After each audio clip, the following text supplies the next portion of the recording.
Hello and welcome to today's webinar.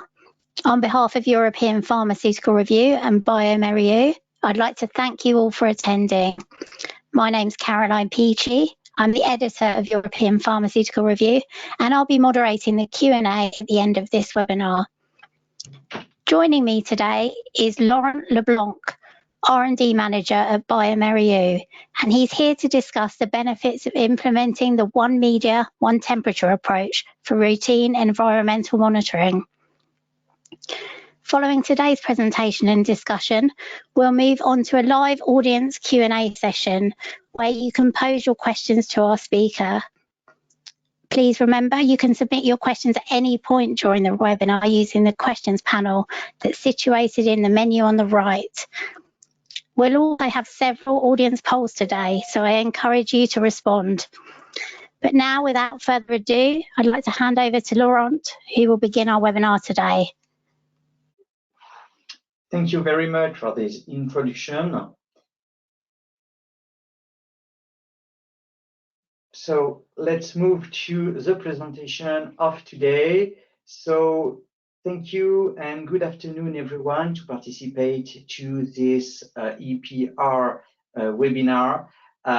Today we are going to go deeper in the behavior of the microorganisms, microorganisms that are commonly found in environmental monitoring, and we will try to answer to the question, is a unique incubation temperature possible for routine EM?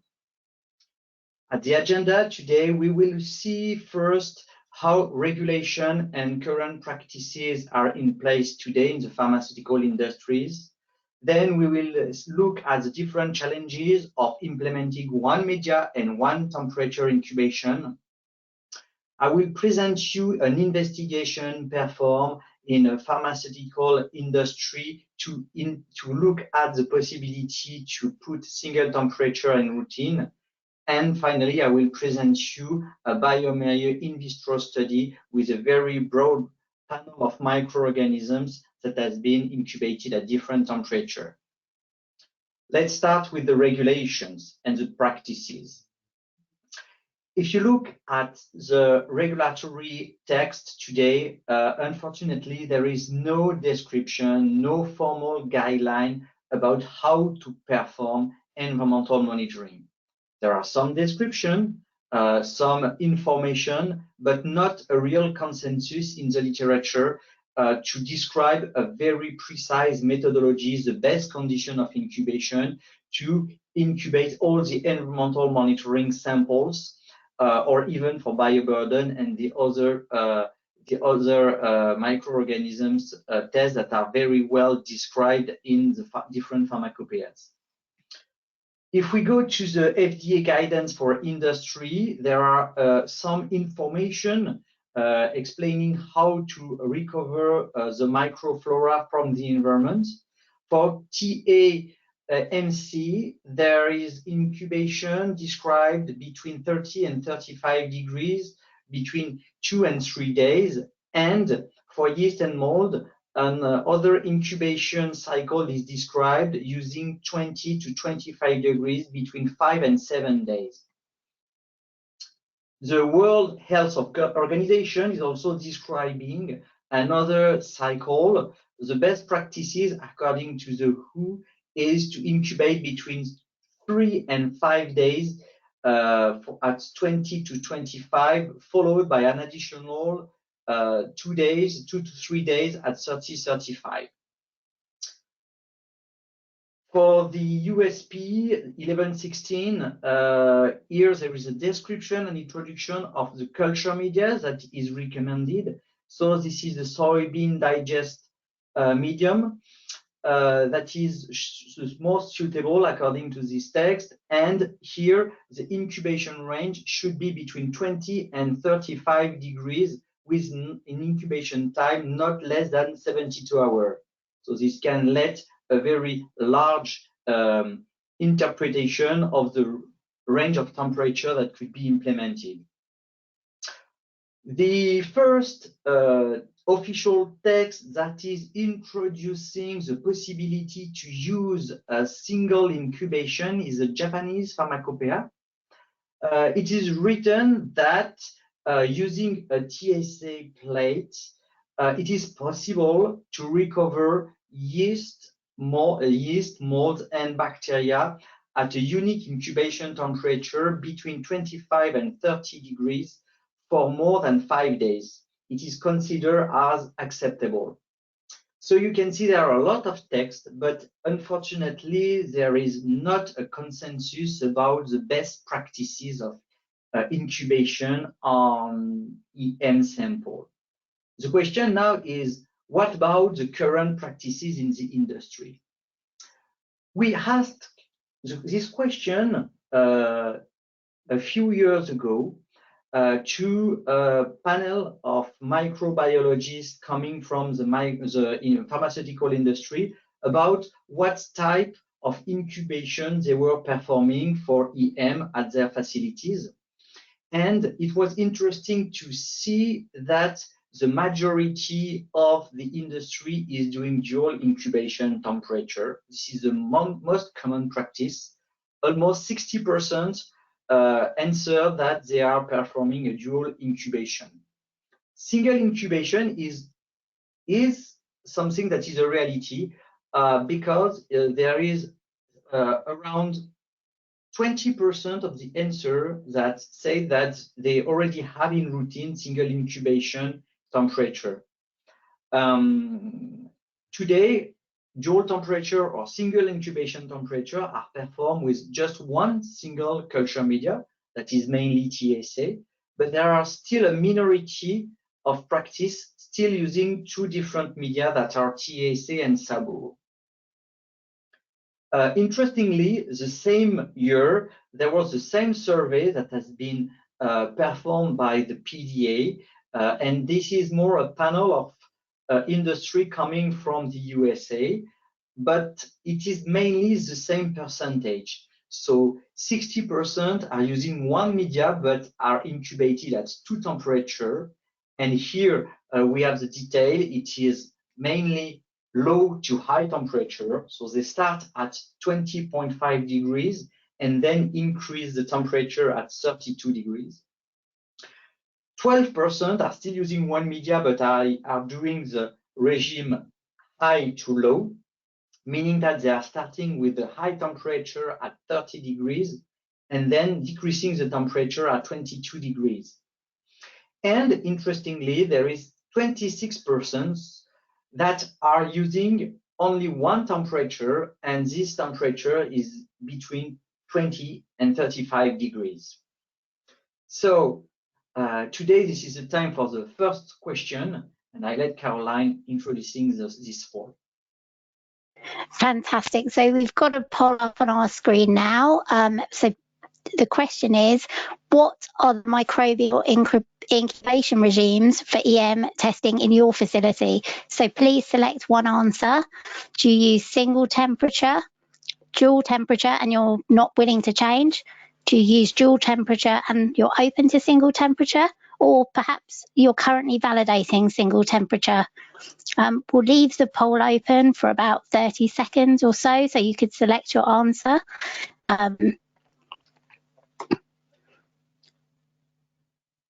Yeah. And in a minute, if you could just select your one answer, and then we'll take a look at the results and get some of Laurent's feedback. Okay. Fantastic. So the results are in now, and it's quite overwhelming. Most people use dual temperature, but they're open to single temperature incubation regimes at 71%. Laurent, any comments? Yes, sure. This is a very, very interesting answers.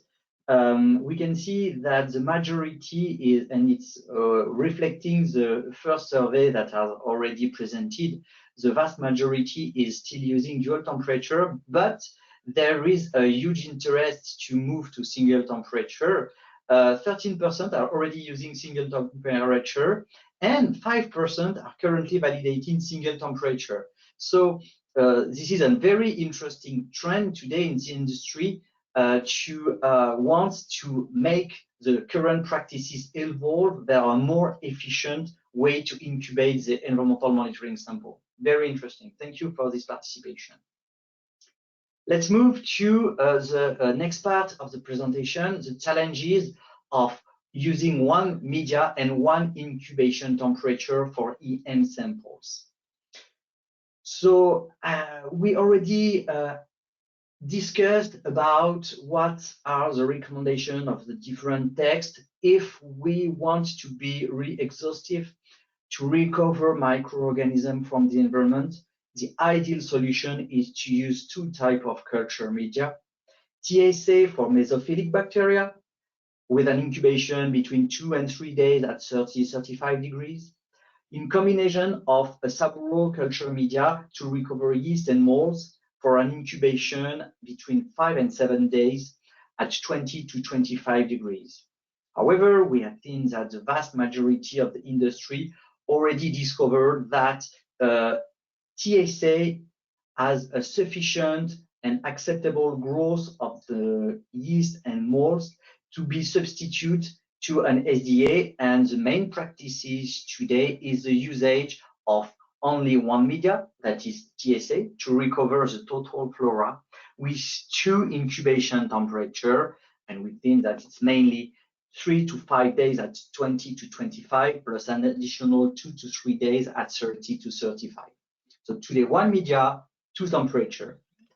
So how to do the next step and move to one temperature only with one media?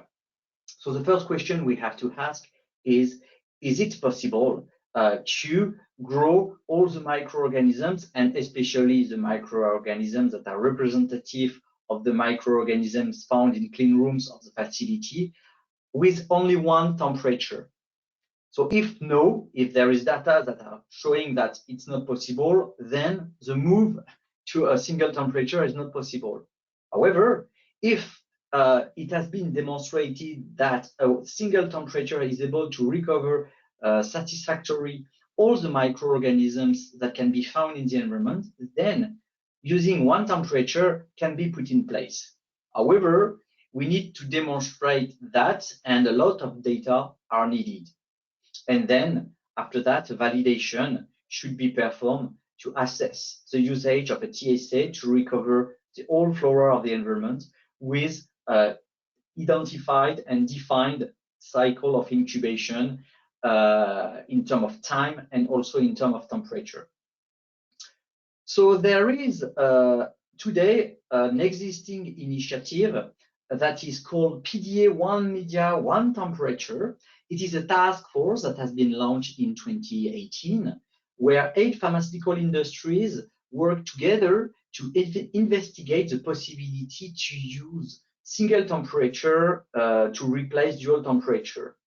So they already performed an in vitro study between 2019 and 2020, where they used 2 different temperature incubation, so high to low and low to high, and compared this incubation temperature with one single incubation temperature that is between 30-35. So let's say 27.5 to make it clear.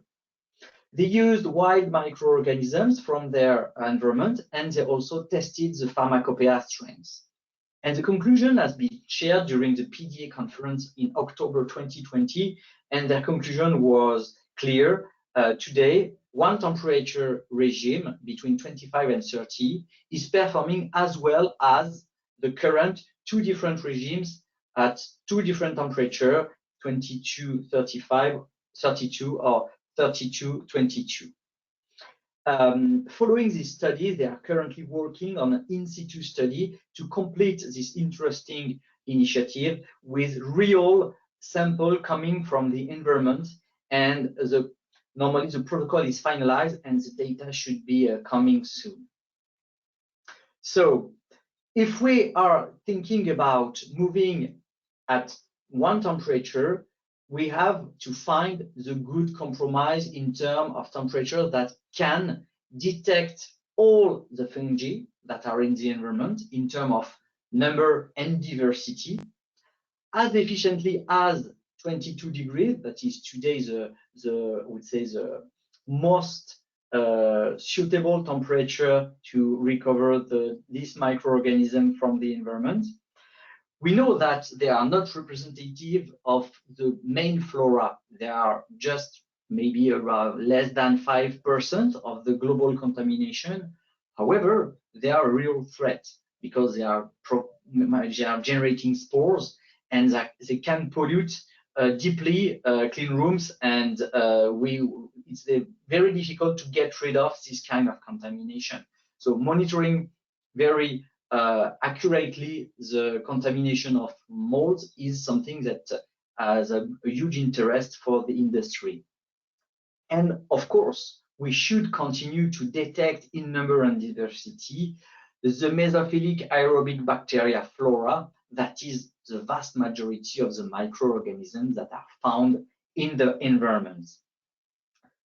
When we look at the literature, we know that all these type of microorganisms are usually growing in a broad temperature range.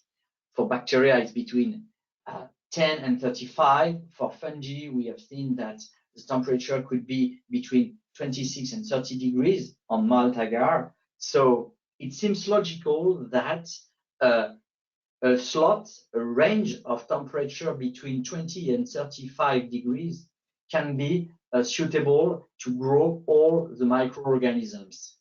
And 25-30 should be a good compromise. So let's move to the second questionnaire, and Caroline, the floor is yours. Fantastic. So now we're looking for your insight. So what are the main challenges you see when implementing a single incubation temperature regime? And this is a multiple choice selection, so please select as many as relevant. And the main challenges during the audits, for example, reluctance to accept single temperature incubation. Is it a lack of regulatory guidelines? Is it the effort to find or validate the correct incubation temperature regime, or are there other challenges? So if you could select the main challenge you face when implementing a single incubation temperature regime, and again, we'll leave this open so that everyone can respond. So I see we're getting the results in and looking forward to sharing those with you shortly.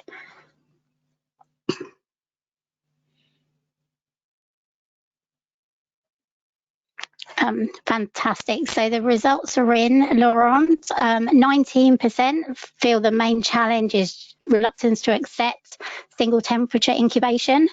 29% feel it's a lack of regulatory guidelines, and almost half think it's the finding and validating the single temperature incubation regimes. Any comments? Yeah, sure. Once again, it is very, very interesting to see this type of answers. I would imagine that the acceptation during audits would have been, I would say, ranking at a higher position, less than 20%. That means that it's something that exists, but is not the main concern today, for sure. And I totally agree with the half of the audience that is answering that the effort to find and validate the correct incubation temperature is a daunting task. That's not so easy.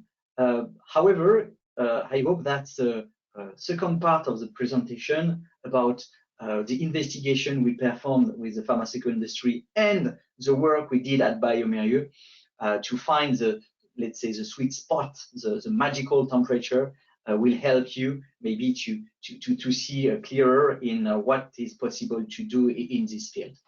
So let's move to the preliminary investigation that has been performed with the pharmaceutical industry.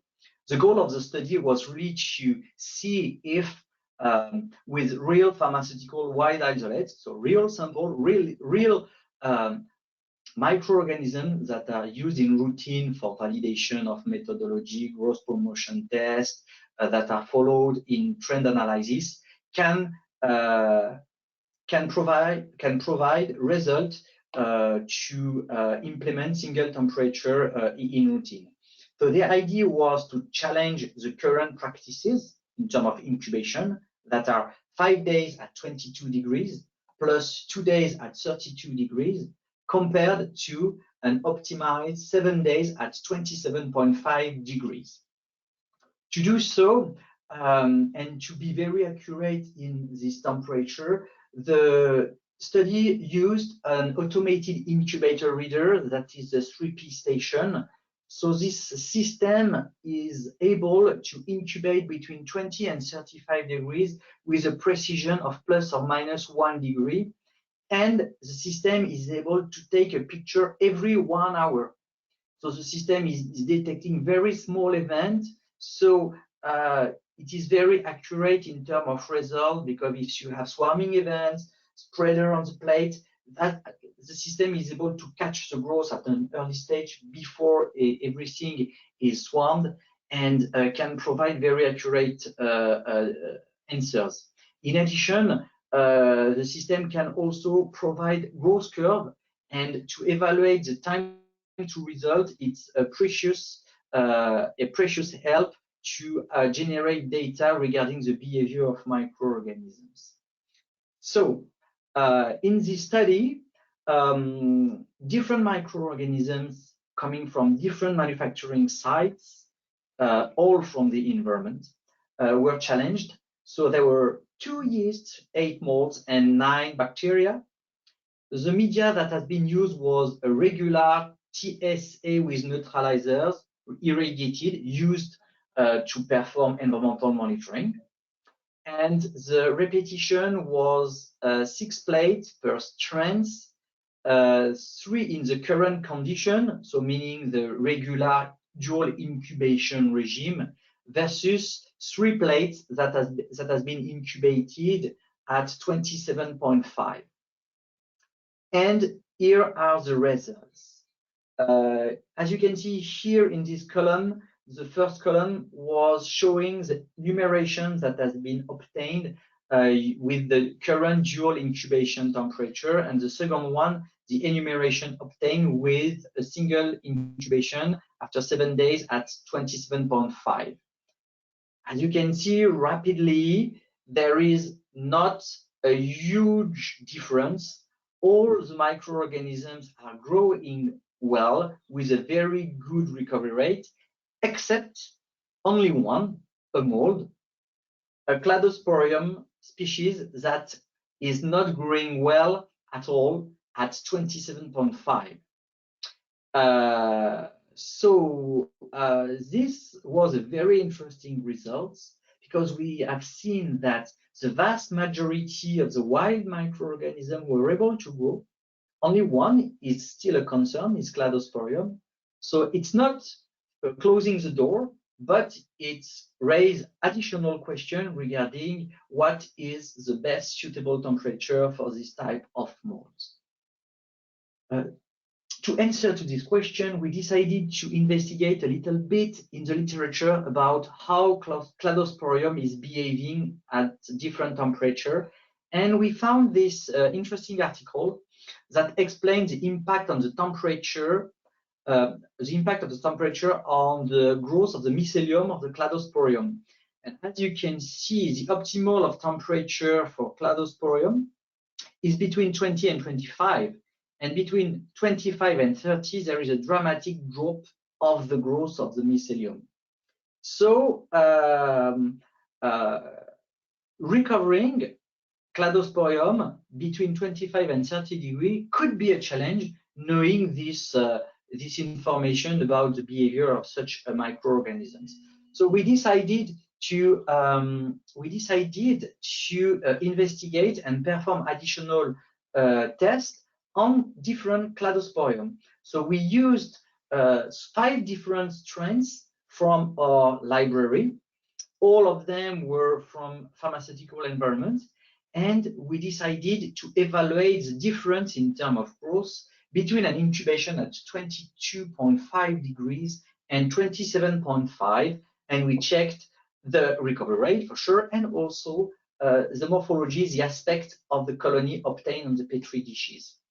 They were grown on TSA with neutralizers, exactly the same reference that has been used in the previous study. As you can see here, there is various results on the 5 cladosporiums that has been tested. 4 are growing very well with a very good recovery rate at 27.5 degrees. However, we can start to see some impact on the morphology because for all of them, we can see less sporulation, and for 2 on the 4, colonies can be smaller. In addition, you can see that Cladosporium herbarum is the most concerning because there is a significant reduction of the growth observed on this specific strain at 27.5 degrees. So there is a clear impact on the growth of some molds. Not all Cladosporium are impacted, so only some of them. So this confirms that Cladosporium is a worst case to challenge the capability to have a 27.5 temperature of incubation as unique temperature incubation for EM. And another question, we have seen that Cladosporium is a mold that is impacted. Are there other types of molds that could be impacted by the incubation between 25 and 30 degrees and could be also a bottleneck for the final implementation of single temperature? So this is where the additional bioMérieux study arrived. We decided to answer to this question by extending the study that has been conducted with the pharmaceutical industry by adding a lot of microorganisms. We added 49 bacteria, 24 molds, and 10 yeast, and we challenged the growth of these microorganisms within the range of 25 and 30 degrees. And we compared their growth with their optimum of detection, meaning 22.5 for molds and 32.5 for bacteria. And in the range of 25-30 degrees, we looked at 3 temperatures that were 25 degrees, 27.5, and 30 degrees. And we also use the 3P station that allow us to maintain in a very precise, narrow temperature the plates and the sample. So in a nutshell, here are the results we had. As you can see here, the most obvious thing is to see that yeast are not sensitive at all to the different temperature. They are growing very well at 22 degrees, very well at 32 degrees. There is no concern at all. Their recovery is not impacted at all by the temperature. Unfortunately, yeast is not the main microorganisms we have in EM.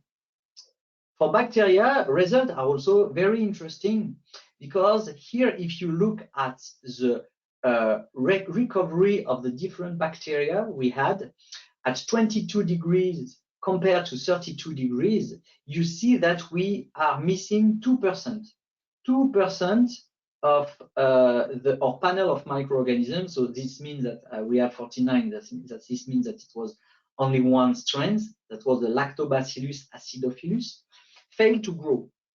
This means that we were not able to recover these microorganisms. In addition, for 6 additional %, we have seen a decrease of the size of the colony and also a decrease of the recovery rate. So higher than 50%, but below 70% for some microorganisms such as Klebsiella, Rhodococcus, and Corynebacterium that seems to be impacted by temperature at 22 degrees. And interestingly, just by slightly increasing the temperature up to 25 degrees, it is sufficient to recover all our panel of bacteria with recovery rate all higher than 70%. So it's even not a huge increase. Just by increasing at 27, it's sufficient to have a very good recovery of bacteria. But interestingly also, starting incubation at 22.5 degrees can also, I would say, reduce the detection of some bacteria that can't be recovered at this type of temperature. So this is something to consider by when you are putting in place EM regime. For the molds, the impact is even worse. It's something that is not a surprise, but it is interesting to notice that 37% of the panel of the mold that has been tested can't be recovered at 32.5 degrees. It's too high for them, and they are not growing at all. If we go into the detail for the mold of the impact of the temperature, there is a direct impact on the temperature on the loss of the different type of molds that we tested. At 22 degrees, for sure, we are recovering 100% of our panel. At 25 degrees, we still recover 100%. And after 27.5, we start to see a decrease. And this decrease is increasing with the temperature. We have seen at 27.5 that the strains that are impacted can be Cladosporium. It's not a surprise. We've seen before that they are sensitive to this temperature, but also some strains of Penicillium. And Penicillium and Cladosporium are frequently found in EM. So that's maybe something to consider when you are thinking about implementing a single temperature. Is there a risk to lose the detection of Cladosporium or Penicillium? However, 27 degrees should be sufficient to recover all the molds. The second step of the study was to evaluate the time to results. The time to results is the time to be able to recover all the different microorganisms on the Petri dish. And we use for that the growth curve generated by the system. For bacteria, here you can see that at 22.5 degrees, there is a significant increase of the time to results compared to bacteria that has been incubated at 32 degrees. More than half of the bacteria are showing increase of the time to result of more than 24 hours. And even here in the figure on the right of the slide, in the blue line, you can see the difference in terms of time to result in hour compared to 32 degrees at 22 degrees. And for the worst case, we can even have an impact up to more than 100 hours on the recovery on the bacteria. At 25 degrees, the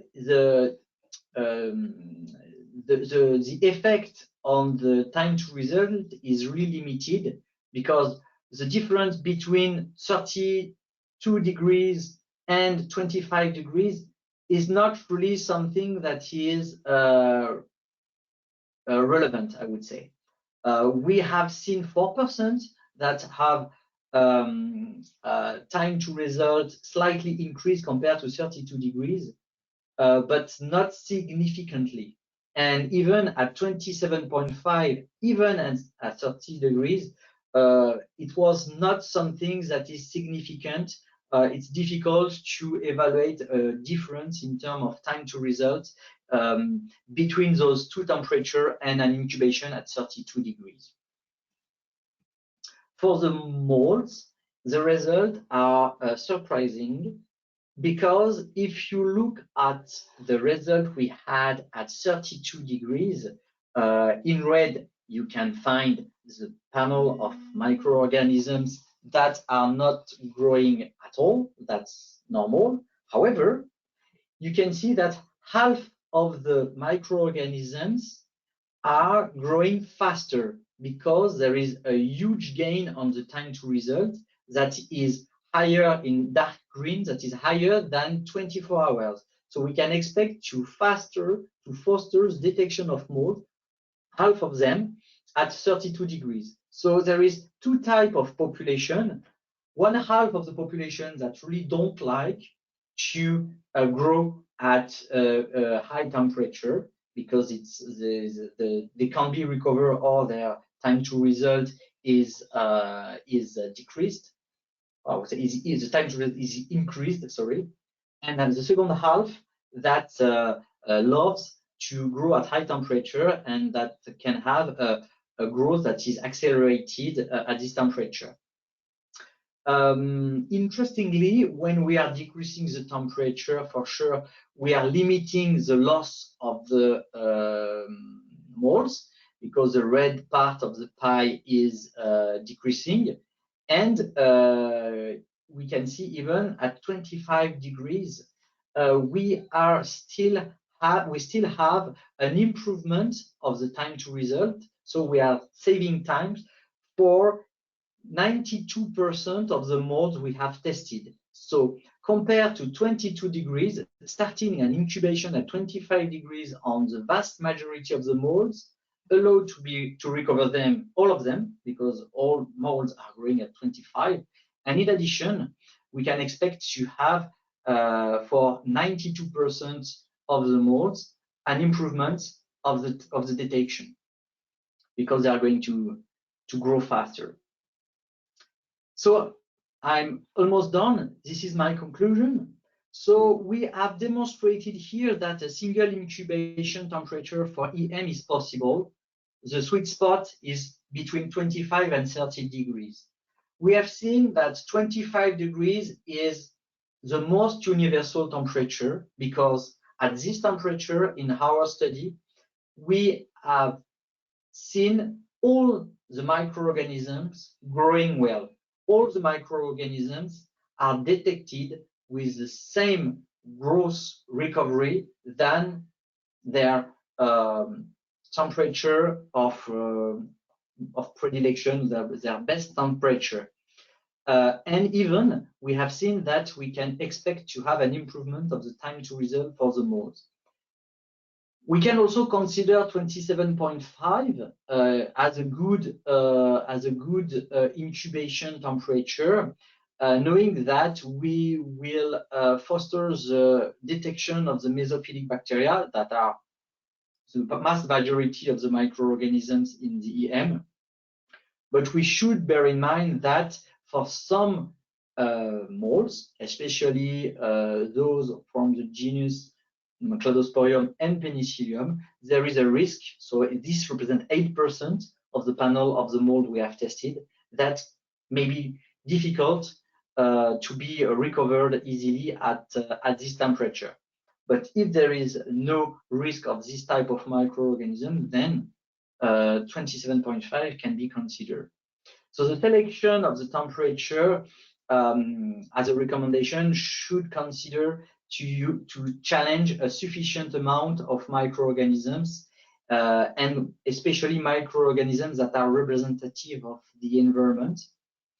And to open a little bit the topic, knowing that a single temperature is a compromise of a lot of things, maintaining a good level of temperature, so with, I would say, a less broad range of plus or minus 2.5 degrees is something that could help to succeed in the implementation of single temperature. And that's why also automation can be also a good opportunity to, first of all, master in a very narrow range of temperature the single temperature, and also with automation try to decrease also the time to result from 1 to 2 days when sufficient data has been demonstrated to be sufficient to decrease this time of incubation. So thank you very much for your time. I want to thank also my team that generated all this data. And now I leave the floor for the last question. Fantastic, Laurent. Thank you for that in-depth presentation and sharing the findings of that study. Before I ask the polling question, I'll just ask the next question now then. Okay, so the next question, do you consider single incubation temperature regime can bring significant value to your company? So please select your answer. The options are yes, and we'd like to implement it soon. Yes, but I need more information or support to move forward. Yes, but this is not a priority at the moment for my company. Or no, the current processes currently meet your needs. So if you could select your response, and again, we'll move on to Laurent for some comments. I also just wanted to highlight to our audience that you can still submit your questions for the Q&A session using the menu on the right hand side, so please do that while we're discussing the results of this poll.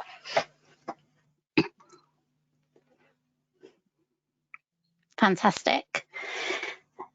So again, we've got a bit of a mixed bag. 15% said yes, and they're looking to implement it soon. Actually, I say mixed bag. Most people say yes in some form or other. 15% looking to implement it soon. 42% looking for more information and support, but yes, they're interested. 38% say yes, but it's not currently a priority, and just 5% saying no. Laurent, any comments? Is this what you're? Yeah, sure. Once again, this illustrates the real trend there is today to make evolution, to make a very interesting evolution of the current practices in EM. Today, dual temperature could be also a bottleneck for the organization. Moving plates from one incubator to another generate a burden, generate risk of error. So for sure, improving the current practices by decreasing the risk of doing a mistake is something that is that is common sense, and I see that the industry is moving in this direction, and that's perfect. Very interesting question. Fantastic. Thank you, Laurent, for that analysis.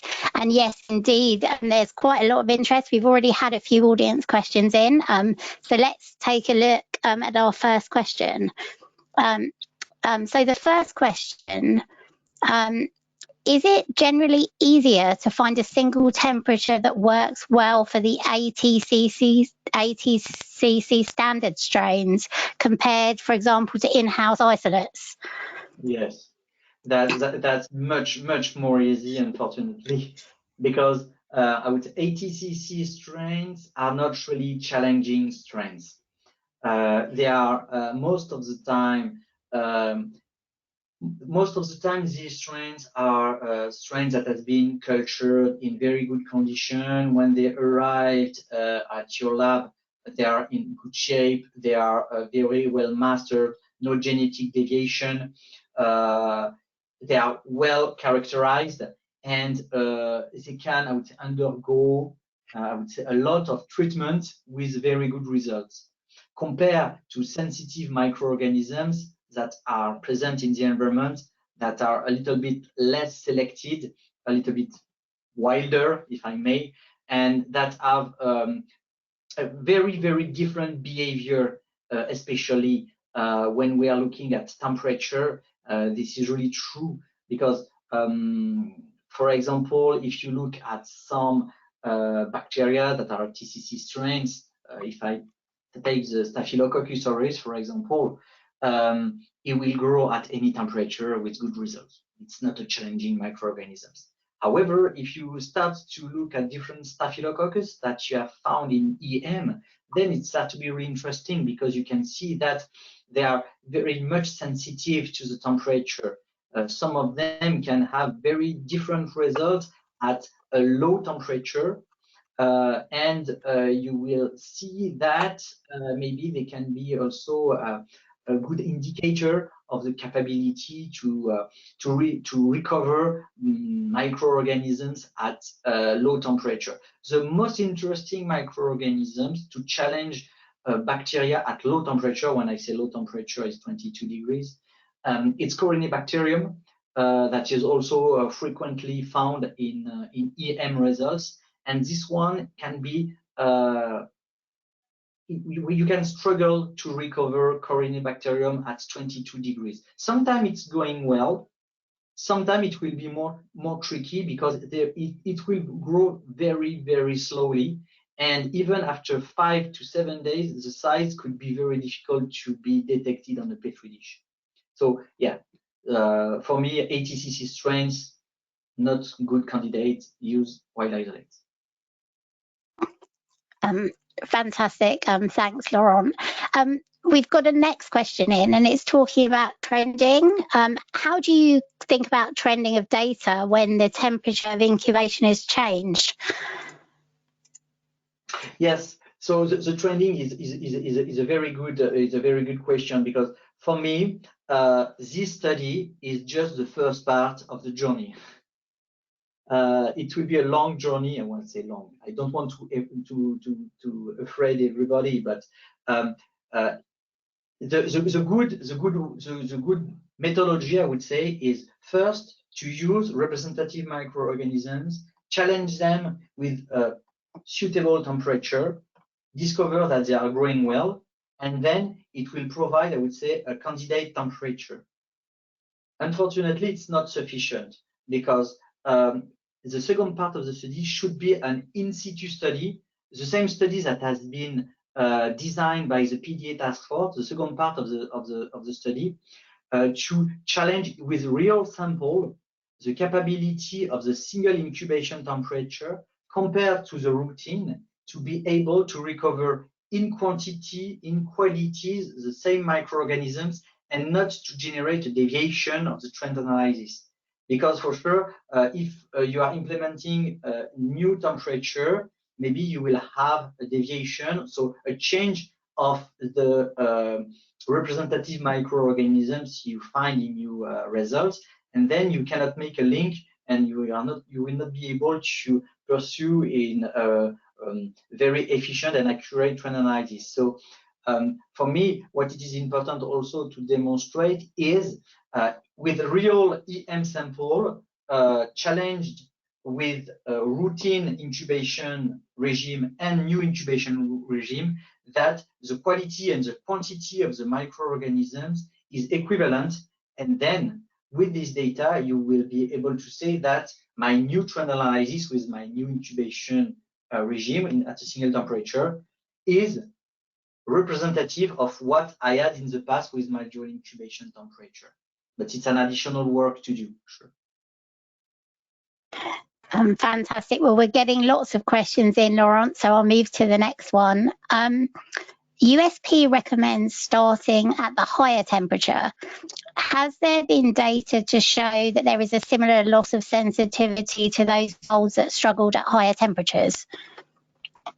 So yeah, that's true. USP is recommended to start with the high temperature, because starting to low temperature may limit the detection of some bacteria. We have seen in the study that starting at 22 degrees may limit the detection of some bacteria, and knowing that the bacteria are the main contamination in the environment, I would say it's stupid to finally limit their detection, because we are a little bit blind if on the main contamination part.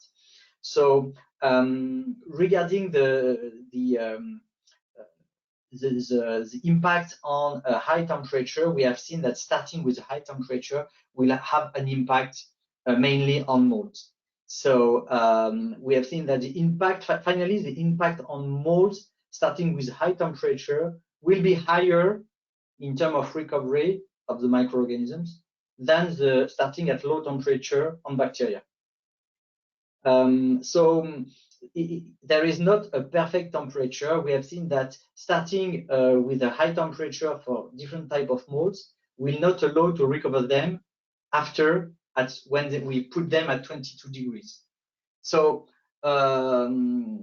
it's a balance. It's so the most suitable incubation regime should be put in place with scientifically proof evidence of the quality of the recovery of this temperature, depending on the risk analysis, depending on the different also data coming from the environment. For example, what I already said, but if, for example, in some grade A or grade A and B, no molds are recovered, so there is no concern regarding this type of microorganisms, it could make sense to start with high temperature because there is no risk to, I would say, lose this type of microorganisms.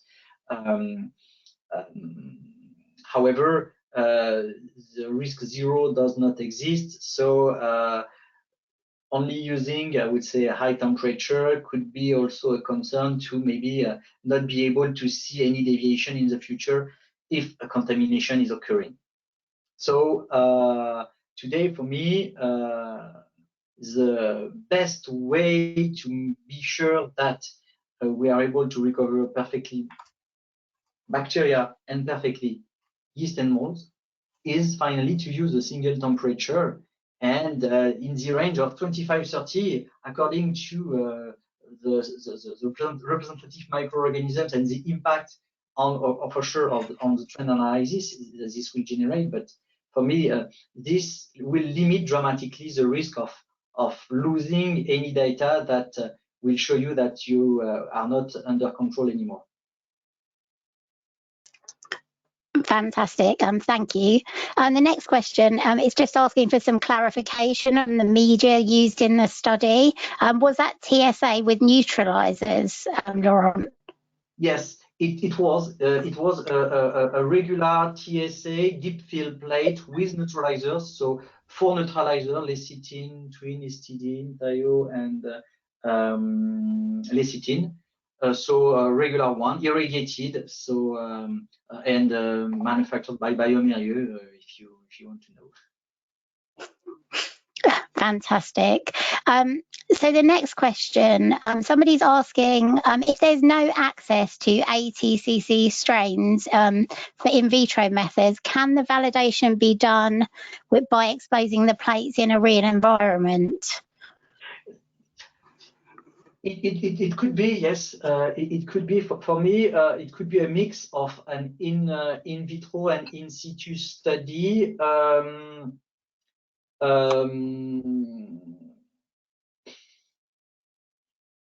It will be a little bit more complicated, I would say, because using real sample,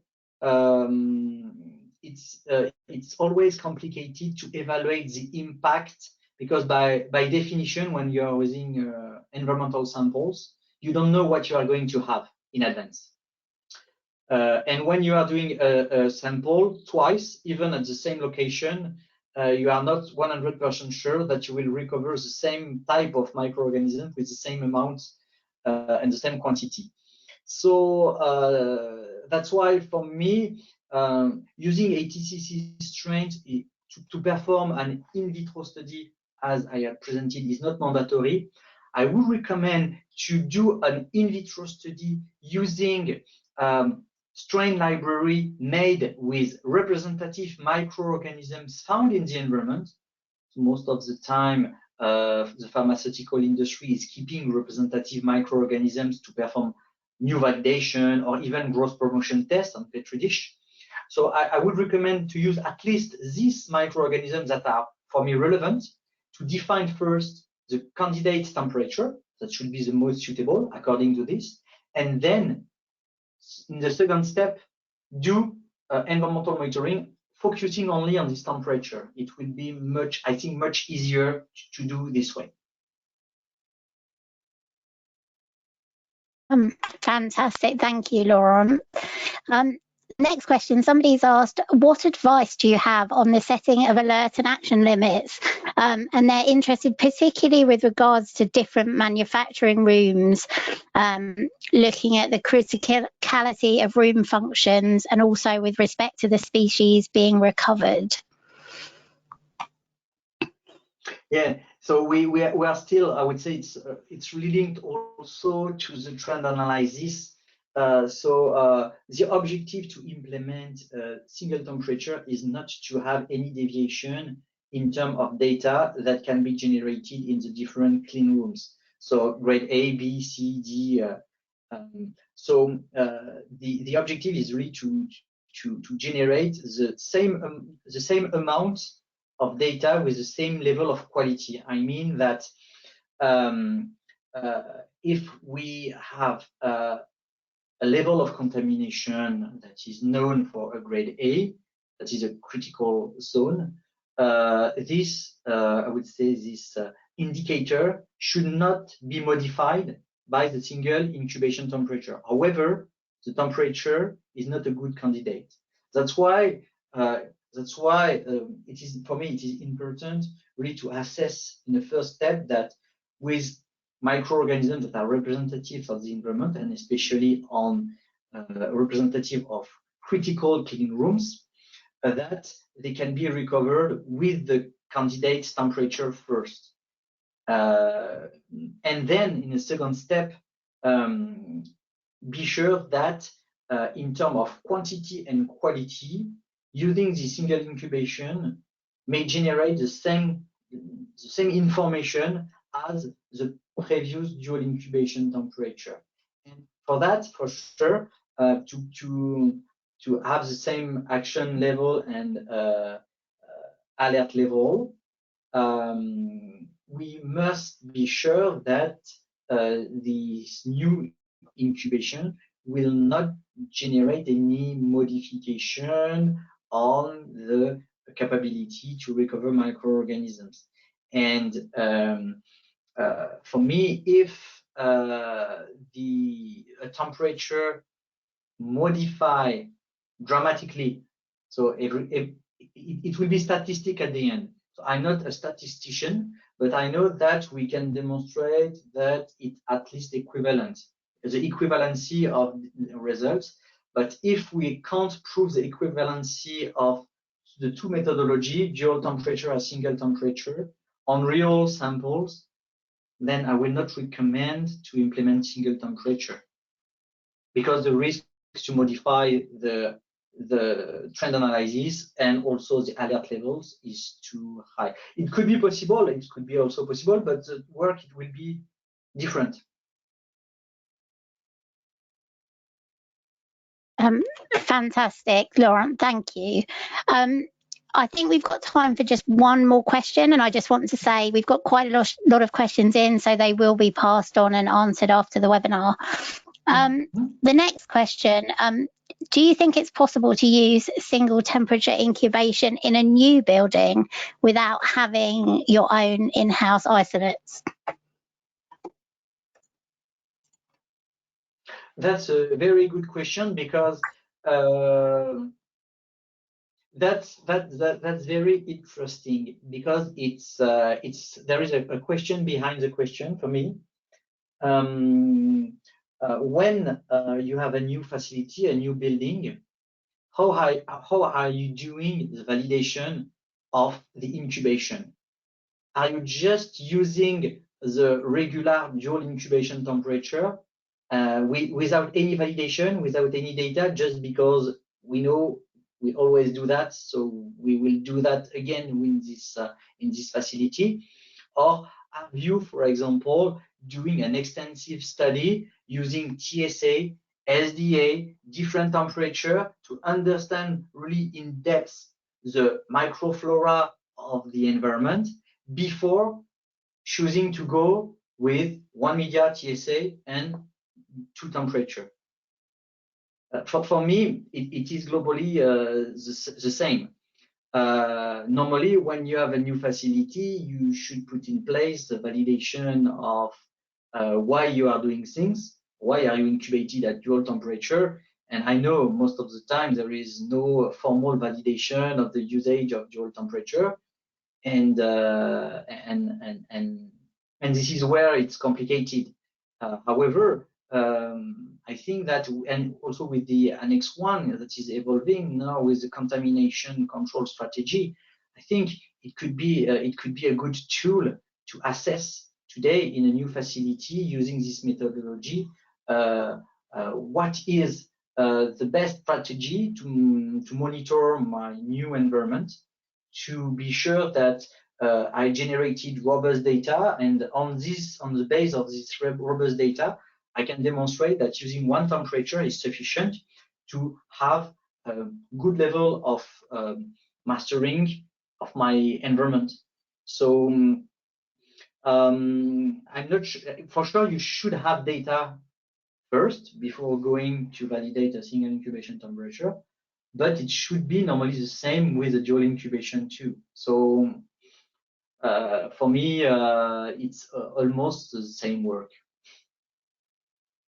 Fantastic. Well, thank you so much for those insights, and I hope that answered your question. As I've said, unfortunately, that's all we've got time for today. But Laurent, I want to extend my thanks for such a fantastic presentation and discussion. And I also want to thank our audience for taking the time to join us today and submitting all of those interesting questions. As I said, if your question hasn't been answered, it will be followed up after the webinar. A final note to the audience: as you leave the webinar, a very short survey will appear on your screen asking you for feedback on the experience today. Please take a moment to share your input, and if now's not a good time, we'll share the survey with you by email shortly afterwards. If you could complete it, we'd greatly appreciate it.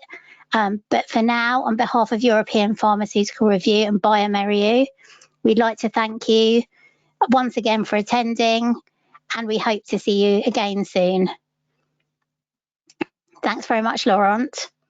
Thanks to you. Thanks for the audience too for attending today.